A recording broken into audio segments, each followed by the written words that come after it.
আত্মপ্রকাশ হলো নতুন অরাজনৈতিক সংগঠনের। এর নাম হাপানিয়া সিনিয়র সিটিজেন ফোরাম।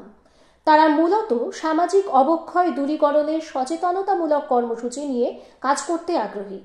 এদিন সাংবাদিক সম্মেলনের মধ্য দিয়ে উদ্যোক্তারা নতুন ফোরাম গঠনের প্রেক্ষাপট তুলে ধরেন।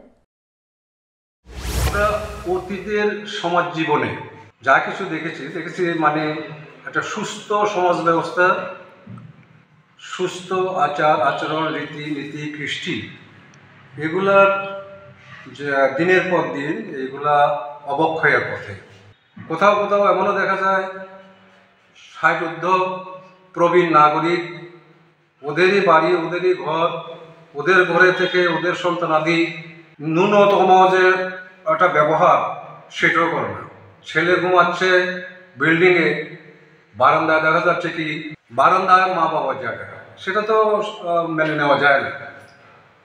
যার পরিপ্রেক্ষিতে আমরা সিদ্ধান্ত নিচ্ছি আমরা প্রবীণ নাগরিক কিন্তু অথর্ব না, আমরা সমাজের এমন কিছু কীর্তি হচ্ছে যেগুলোর উপর আমরা আলোকপাত করব।